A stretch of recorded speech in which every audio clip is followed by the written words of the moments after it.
Hi, I wanted to share with you a quick tip to help your student with at-home learning. If at all possible, students need to have a separate area set aside for studying and going to school during this virtual hybrid time.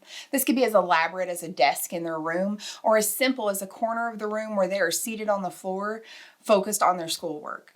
Not only will this area be free of distractions, including their phone, which I know will be difficult, but their brain will also start to realize that they're only working on schoolwork in this area.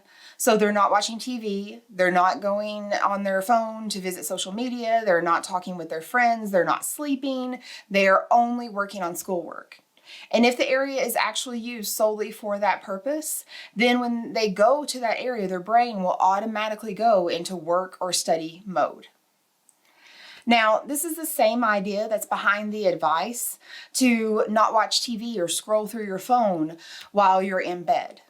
Your brain needs to associate your bed with sleep. So if you're watching TV or scrolling through your phone once you're in bed, your brain loses that association. It's the same idea with this study space. When they go to school, they know what they're there for. So they need that same feeling while they're at home. Now, there's a few things that I would suggest that you consider as you're setting up this area. First off, let your student have some ownership in it. It's going to be their area, so let them decorate it and have some ownership in it. But also, you need to consider lighting. It needs to be a well-lit area because eye strain is going to be a real thing with how much time we're spending on computers. You also, of course, need to make sure there's a power source for the laptop or computer. And finally, it needs to be comfortable. Your student's going to be spending a lot of time there, although maybe not too comfortable because we don't want them falling asleep. One of the ideas that I've seen on Pinterest that I really liked was this idea to create like a little divider for them. And I have an example here. I just used an old science board. So these are the cardboard setups where they have the two side flaps. So with this, I have it, let me scoot over to where you can see it. I have it set up where math is on one side over here. And I have the multiplication tables and another math reference sheet. And then over here, I have a reading side set up. And I have some active reading questions and some vocabulary. Obviously, this would be specific to the student. And then I have some motivational quotes just to encourage them. Most teachers have those in their room, so that might be a nice friendly reminder to them. I have a calendar where they could write all their due dates for the month. I have a folder here where they can put some notebook paper and any printouts, handouts that they might need. And additionally, I have a Post-it notepad that I've hot glued on. I hot glued the folder and the Post-it notepad on. Everything else, I just used a glue stick. Added some construction paper for a pop of color. Obviously, your student could decorate this however they want.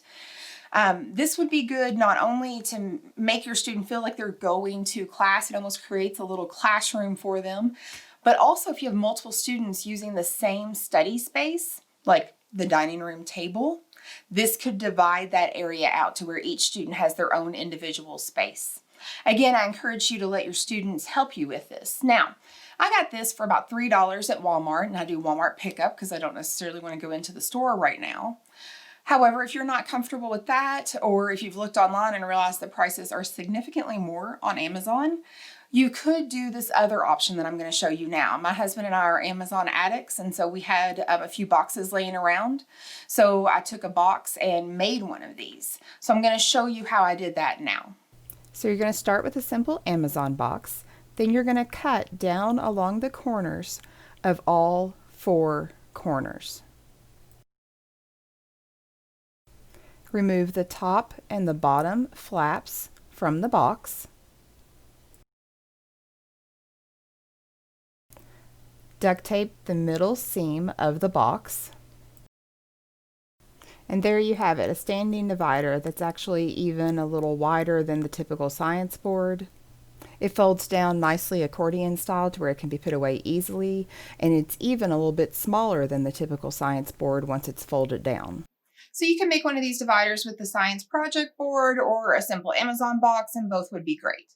Now, will students still probably want to attend school from their bed or the couch? Yes, of course. It's more comfortable, but it probably won't be as productive. Going to school, whether that means moving from your bed to the desk or from the couch to the corner of the room helps put your students in that academic mindset. And we know right now with hybrid learning and virtual learning, that is so important. Thank you so much for watching. I'll be putting out more of these study tip videos in the future, so be on the lookout for those. And if you're interested in any of the study skills tutoring sessions that I offer, please just send me an email. My contact information will be at the end of this video. Thank you.